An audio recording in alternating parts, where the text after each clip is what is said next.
Dreaming of winning that big national championship? Tune in to Ed Arciniega's journey from the bowling alley to the TV table at the APA Nationals.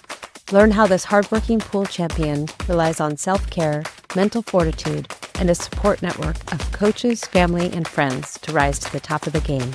We hope you enjoy. Hi, everyone. Welcome to the Lucky Breaks podcast. I'm Sue Lueder, and I'm here with Ed Arciniega, and we are recording at Pockets Billiards and Brew, and we are excited to be here. Shout out to Pockets for letting us record here today. And we are going to talk to Ed a little bit about his background in playing pool, as well as one of his championship matches, and talk about the mental side of the game. Ed, why don't you get us started? Tell us how you got into the game of pool and how you got here. Well, it all started back basically when I first started competing was 2014. But, as a kid, just went to, like the bowling alleys and stuff and just messed around on the pool table. So it wasn't really serious trying to even compete. But I got asked by my aunt, Bernadine, shout out to Bernadine Diaz from Big Money. She got me into playing in one of her teams and just started playing APA from there and, really learning from there, honestly. So, did you have any coaches that sort of mentored you along the way? Yeah, actually, my Uncle Jerome, Jerome Gruel. Yeah, he was my first mentor. Just had a lot of issues playing, really just the health side. And honestly, him helping me out, trying to get better and learning the game, it was fun. And I enjoyed it more. So, Well, you have reached one of the highest levels in the APA, and I know you worked really hard to get there. So Ed's going to tell us a little bit about his championship event, an APA championship, and why don't you tell us a little bit about the event itself? And I hear it was a new bracket, I guess. Yeah. Tell us a little about that. I'm going to start off with me playing at regionals. It was very, very new to me. My first time ever trying to qualify for really anything for APA. Oh, and really? I had been playing APA for like 4 years. Wow. So, I got introduced going to the break room. My first time ever going to break room was 2018 from when I tried to qualify. Wow. Kai, shout out to Kai. She helped me qualify for that event. And I'll tell you a little bit about her with the regionals. She's going to be on our podcast too. Well, I'll tell you about the regionals. It's a funny story. But she helped me out a lot, and she motivated me a lot. I'll talk about it. But, with that regionals, I was a 5 in 9 ball. And I was and I was a 6 and 8 ball. So at that time, I was shooting really good 9 ball, obviously, to qualify. With that qualifier, I think I played two 5s and beat them to come here to the regionals. Mm-hmm. And then when I played the regionals, I lost my first match, actually. I lost against, I want to say her name is Melissa Goldstein. And you know what? Kudos to her. She shot really, really well versus me from what I can remember. And then from there, I did not lose another match. And played all the way up until the match where you go to the finals. And I ended up going to a skill level 6. Wow. Yeah. And played against a skill level 4. I want to say her name's Heather Indorf. Yeah. And she was shooting good all event to go there too. Yeah. Everybody brings their A game to the regionals. But before that match, and because I was kind of upset and I was kind of disappointed in myself before I played that finals match, was because I had qualified for 8 ball as well, and I went to the finals in that. And who did I play against? My good friend Kai, and she beat the brakes off of me. Yeah, she beat me 5-1, and rightfully. No, yeah, she was well deserved. Then after that, she knew I was down on myself. She knew I had another match before I go into the finals of my other regional 9 ball one, and she just was like, you know what, you're a good shot. We all know you really shouldn't be a 5 and 9 ball right now, but she saw something in me about my composure. I wasn't really too upset, and I let things happen where it was out of my control, and she helped me out a lot to get to that spot again. Like, hey, this is brand new. Let's just experience this, have fun. So that's what I did, and I ended up getting that regionals for 9 ball. Nice. And I always thank her for that too. So here you are. Now you're going to nationals. Now I'm going to nationals and play as a 6. playing in the brand new 6-7 tier. This is where they cut off the black tier, and they cut off the black tier and they put it 6-7s and then 8s, 9s together. That's fair, though. Yeah. Yeah. And it was the inaugural event for the gray tier. I went out there to compete in the nationals. I had 8 matches that I played undefeated. Played different skill levels, all 6s up into the finals match where I played against an 8. Oh, yeah. Someone went up during he went through the whole event as a 7, and then his semifinal match to get to the final, I don't know how bad he wins, but he wins pretty bad, and he ends up playing as an 8 in the final event. So he gives me about a 20-point lead, basically. But it was a close finals match. The whole event was fun. My first time ever experienced it. Like I said, going to nationals as singles, never went as a team, just by myself. Had my support family with me. You know. And how tall was the trophy? It's pretty big. I want to say it's like 2.5 feet. Wow. Yeah, it's pretty heavy too. Do you have it on your shelf at home? Yes, I have my own little personal shrine, you could say. Right on top is that. Right under is my perfect sessions. But that's for another discussion, And did you get one of those big checks too? Yes, I did. Yep, I kept that. I made sure I kept that. Can you tell us how much it was? It was $10,000. Whoa. Yeah, cash and prizes though. Yeah. So it wasn't all cash. It was some of it. I got a cue case. Had an engraved cue in it that said Gray Tier Champion. Nice. Ended up getting a ring with it too, and about I want to say like $7,900. That's great. Yeah. That's awesome. That's what everybody dreams of doing in the APAs. I mean, anybody can do this. Just put the dedication, the passion, practice a lot, and you'll be right there. We got some regulars that go here too. Yeah. I see Aaron that go to regionals too. That qualifies a lot. Yeah. When are we going to get you back over there? We need you to qualify. That's funny. I went to nationals once, but I didn't get very far. Yeah. And then I don't know. I stopped playing in the qualifiers. Mm-hmm. I don't know why. I think maybe I got lazy. Mm-hmm. Yeah, maybe I'll give it a try next year. Sometimes it feels like the deadline passes, and then I just give up. And now I'm trying to get up to a 6 in 8-ball, and that's going to introduce a whole new set of competitors. So we'll see. Yeah, it'll be fun to see you there. You know what I mean? I know. Well, okay, so I have it on my bucket list to win a nationals event. And I haven't even come close yet, but I don't know. You got to start somewhere. Yeah. I mean, I ended up getting 3rd place in Masters as well at my team event. I had Josh Watson on the team. That helps. Luis Arbaca, Cody Mattingly. Yeah. He played 2 matches off. You were Shout out to him. Yeah. You were stacked. He was the best scorekeeper that event. Yeah. No doubt. Yeah. Well, so how do you manage the mental side when you're sort of on that run up? Do you ever have to deal with being overconfident or suffering a setback and then having to talk yourself back up again? Yes. So I mean, obviously, if you feel confident in being the 7-9 that I am, you get the confidence. You build that confidence. You're shooting great, and you feel like nothing can stop you. But that's where the mental side starts. Yeah. You got to keep that drive going. You got to keep all your fundamentals aligned. You got to make sure before you even take down the shot and you go down for it, am I doing this correctly? Am I doing that? And some might even overthink that too. Mm-hmm. Sometimes I do that. Mm-hmm. My stance too much? Is it too little? And then before I'm doing all that, I was like, I still need to take the shot. Oh no, I didn't reset. Yeah. Boom. And then disaster happens sometimes. You know what I mean? Yeah, oh, totally. And then when that happens, it's like, can I get back in line? Can I get back on track again? Yeah. That's where it starts messing with your head, And I've been a victim of that. We all have, actually. Yeah. And for sure. And it's a struggle sometimes. Yeah. Because, honestly, the struggle and all that, when it comes to bearing down and knowing where you have to do, and you just can't execute it.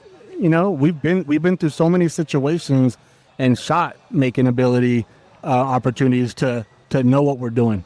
You know what I mean? So it's a struggle especially when your head's not all the way in it, obviously. So yeah. Well, and sometimes it's really hard because something's off, but you can't pinpoint what it is. I find myself often, and my teammates will know this about me, I'll miss a shot that I know I should have made, and I'll go back to my team and I'll say, don't look at your phones, look at me. I'm doing something wrong. there's something off in my stroke. I can feel it, but I can't quite pinpoint what I need to fix. And so I'm always asking my teammates to sort of watch me. And then when I get back to the bench, I'll say like, okay, what did you see? Tell me what you saw. Because sometimes it's so hard to help yourself in the moment. So yeah, I'll tend to chime in on my players if I'm, especially the teams I'm on, my APA teams. I'll chime in. It won't be right after they do the shot. I'll wait till they approach me and they say, there's things that I could have done better. I'm like, well, you could have done this. Could have, stayed down a little bit longer if that's what that's a common one. Yeah. And I just want them to feel comfortable. When they come back really flustered, I feel like, you need to shake all that off and try again. Reset if you need to. Talk to me. Talk about what you're going to have for dinner tonight.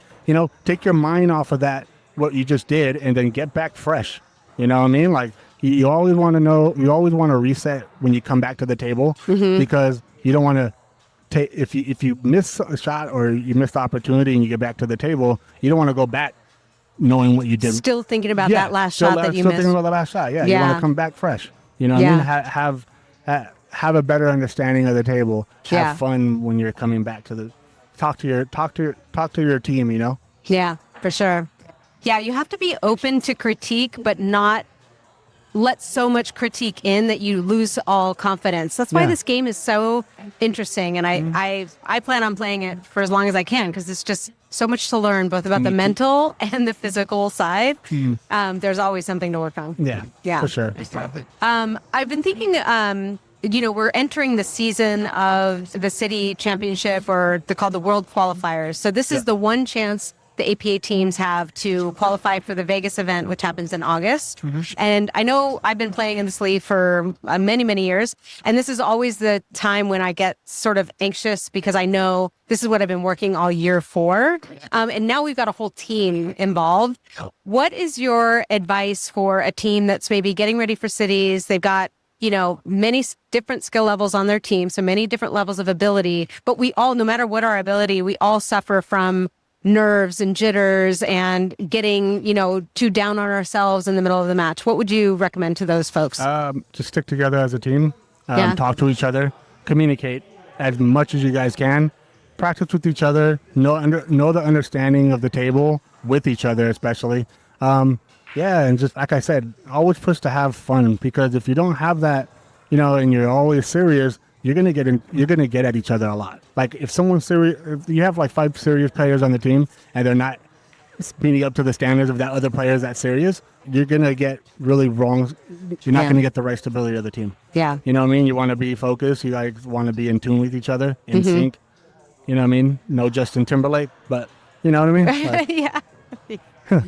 I know it's so. I've been playing a long time, and I've been accused of being too serious when it comes to the cities or the world qualifier event.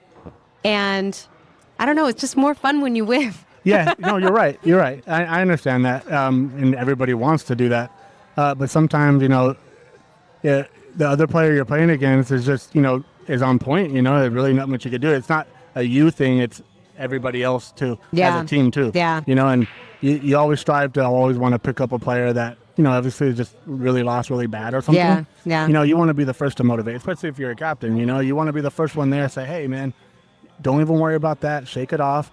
I'm still going to continue shooting you on a week-to-week basis. Yeah. And on top of that, you've got 4 awesome players right behind you that will try to get you this win. Right. Because honestly, it's a team thing at the end of the day. It is. When we're not doing singles, if it was a single and you were disappointed, I would totally understand. Yeah. Because it's a single event, and you didn't shoot that well, and it comes down to you. Yeah. You know what I mean? Yeah. But when it comes to the team base, I'm sure you got those players that can help you out. Well, and one thing that's interesting about these bigger team events, I don't know if it's if I'm just looking for it, but sometimes it seems like the lower skill levels end up being the last player playing, and it's all up to them to win for the whole team. And sometimes I am just amazed to see these newer players to the league really rising to that challenge. And I just want to give a shout out to all of them, because it doesn't matter how good you are when you're on a team. If you're good, but you need the rest of the team to really, be there and have that drive to win. And pick themselves up if they miss a shot because they're going to get to the table again. Yeah, of course. You were telling me a story about skill level 3. Oh yeah, so we were at Cities and brand new, and he entered the league as a 3, just brand new. Picked him off from Stoney's bar, and and from there he just played lights out. Went 7 out of 8, got MVP, and there was a story where we went to Cities and he played first for us because he was so nervous he wanted to get it out the way. He did so well, he ended up getting a 3-0, and next week he was a 4. Of and course I think he it was. was because of that event, because the LOs were watching. Yeah, the league operators are there to make sure we don't have any. But I mean, I'm proud of him because he was very nervous. First time ever being in this type of atmosphere where it was more than 2 tables or 3 tables at the venue. Yeah. There was 4 or 12, 13 of them, and seeing all these people that he's never seen before, and knowing that there's eyes watching him, it's a lot of pressure, and he felt that. But I think he embraced it because it was an experience for him. Yeah. So speaking of, feeling the pressure and being in a room full of all these people, these weekend long events are an endurance. Yes. It's kind of an endurance sport. You have to maintain your mental game, your nutrition, your hydration, your energy levels. Yeah. What do you and your team do when that happens, when you're in those situations? If we can get together, get a little quick breakfast, get some protein in, brain food if we can. Yeah. I would stay away from carbs just because, you just get that. I get foggy when I eat a lot of carbs, but especially before a match. I stay away from them if I could. Mm-hmm. But if I can eat a good salad or, something real protein level, it helps, at least with me, it helps me focus just a tad little bit. I won't feel tired. Yeah. You know what I mean? I feel energized. Yeah. Yeah. With my team, though, everyone has their different routines when they go into matches. There's some people on my team that, that like to get a little drink beforehand, Everyone's different. I try not to change people and their habits or what they feel is more comfortable to them. But if I can, try to get the team together and try to get a good meal in before a match. I never like to go in there hungry, I guess. But if I end up rushing and having to do that, then it's kind of what I have to do. Yeah. Because like I said, if the only thing on the menu is nothing but carbs, then I'll stay away from it. I bet you're also the team coach. Yeah. Yeah. Most of my teams, except for my Masters teams, they coach me. Yeah. Yeah. Are there any coaching tips you have for people who are in a high pressure situation when you're coaching someone who's at the table? Maybe they're a lower skill level, a 2 or a 3. I would say don't rush on the shot too fast. I would keep it simple if you can. But when you're under that much stress and anxiety creeps in, at the end of the day, it's how they're gonna react to it. I can only say so much. I can only tell them how my experience with it. Just try to stay calm, breathe before the shot. Go walk around the table. Mm-hmm. See what the angle, see where you think the cue ball is gonna go. Yeah. But if that makes you overthink, just get down on the shot and just play your best. I guess it's tough. Yeah. Because people are different. Yeah. You know what I mean? I've been trying to develop my coaching skills a little bit, and as you were saying that, I thought, as a coach, not only are you coaching them with the shot selection or how to shoot it, what English, if any, things like that, but you're also bringing your energy to them, and they're going to absorb that. Mm-hmm. So if you come up being confident, but sort of calm, and not overconfident, but that's also part of the coaching responsibility, right? That's true. Yeah. I had a few of them at Cities. When we almost got to the finals versus Nyan's team. We lost to Linda Perez team, but a couple of skill level 4s were going into their nervous because they knew they had a lot. We had a lot on the line. Yeah, you know what I mean. Yeah. Right there, we were so close from going to Vegas as a team. Yeah, this is what we wanted to do. This is what we been working towards all year. Yeah, and knowing that if we lost that, we would have to start all over again. It's just that's mentally draining itself, and your focus is not on the pool table anymore. It's about winning. Yeah. And you want to win at the end of the day, but it's tough too when that's all you're thinking about. Just take shot by shot, take your time. But with the fours that I had, I just try to motivate them as best as I could. Yeah. Know that every shot they're making is a good shot. And if something happens where it's out of your control, just try your best. Yeah. If you need help, I'm there. Yeah. And I can help you. Yeah. Yeah. Great. The other topic that you wanted to maybe bring up was, how do you recover from a slump? Let's say you've been shooting great for a few years, but all of us go through these moments where, man, you can't hit the broadside of a barn, like my teammate always says. And, sometimes you can't figure out what it is in your mechanics that's going on. What do you do when that happens? So what I do generally is, when I know that I'm going like on a 3-game skid, that's when I start video recording myself. First, it starts with, the fundamentals and see if I'm doing that correctly, or even streaming matches, and just re-looking at everything again and seeing what I can possibly do or what I did wrong, and work on those shots. But when it comes to a slump, it comes with my mental side too. I have a lot going on my personal side with my ongoing health issues that I have with my heart defect. But it comes into play, and I don't want it to, but my breathing issues that I have when I play, it really takes a toll on me mentally. Yeah. And and it's hard sometimes for me to overcome that, because, like I said earlier, if you're not thinking about just the table and the other things, it's hard to focus on what's at hand and what's in front of you. Like, I'm here to play pool. I'm not here sitting at a hospital chair. You know what I mean? Yeah. I got to get that out the way.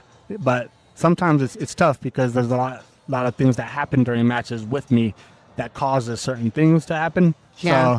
So, and with the slump, it's like, is it that, or is it me not shooting well, or is it me not shooting well because of that? There's so many factors that come into play where I don't know what it could possibly be. Yeah. You know what I and mean? you've got this mental your brain is talking to you the whole time, trying to help you figure it out. So from there, I'm not going into my next match prepared. I'm not going into my next match focused. I'm not going into my next match wanting to play and have that fun again. Yeah. And have that passion again. Yeah. It's like I have my mind somewhere else. Yeah. Not like everybody else has it, Yeah, we all have everyone's that. different. Everyone goes through their struggles, but, I've had this since I was born, and coming into pool in the beginning, I wasn't taking care of myself and my body. I used to drink. I've been 5 years clean, by the way, almost 6 in August. Wow. And I knew it wasn't really helping my health. Yeah. It was actually making it diminish. And I finally realized, hey, let's slow down a bit. Let's get back to being focused again and being healthy and taking those right steps to become healthy. Yeah. And because if you don't have your health, then you can't play this game. Yeah. The biggest thing that I work on health-wise is my sleep. Yeah. So making sure that I get enough sleep before I have an important match, because I've just learned that sleep is everything. Yeah. I kind of wish I had that. I'm the one that really doesn't get that much sleep. Or do you stay up really late? Enough sleep, yeah. But that's a really, really strong answer right there. Yeah. Yeah. I wish I was a better napper. I'm not. I don't know how to nap, but it ended up going more than 2 hours. You get, oh dang, it's 5 hours later.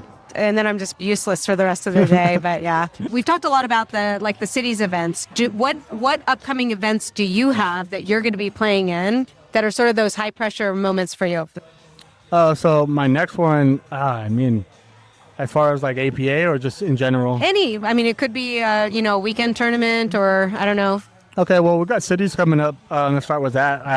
Well, I'm not playing in 8-ball and 9-ball? I'm not playing in the 8-ball one. Didn't have no teams that qualified. I'm playing in the 9-ball one. Yeah, I'm playing 9-ball. Okay. So I'm playing the 21st, right? Yeah. June 21st. The brackets haven't came out yet, neither the rosters, but I'm playing in that one. And, my team and I are excited to play in that one. Just in general, like we were there last time and we didn't get that far. So it's like redemption time. We want to show this team that, hey, we're here this time. Yeah. Do you guys go out and practice as a team? You know what? No, because the team that I'm not on that team anymore. Oh. I ended up switching teams, but I was on their team for spring session. Okay, yeah. So I'm in the same boat, actually. Yeah, so, no, and we never really did go out as a team to practice. Yeah. It was just more so of the weekly basis, just seeing each other. Yeah. But like I said, when we went to Blaster Cities last time, we got out pretty quick. So Yeah. yeah, it was just redemption time, you know. We want to show people, hey, we're here this time.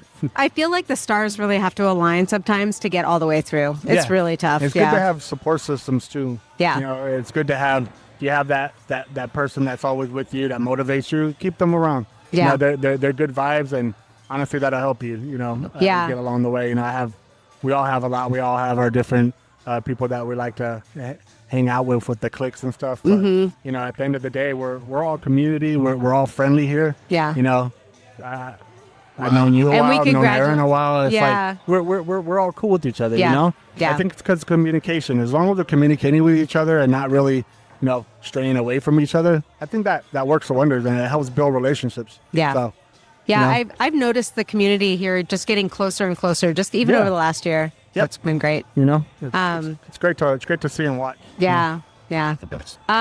Well, we have our Magic 8 Ball over here. So if you're ready to ask the Magic 8 Ball a question, I am. here is our Magic 8 Ball. Okay. I'll let you do the honors. Oh man. All right, you ready? Yeah. All right. Will Ed Arciniega win another championship?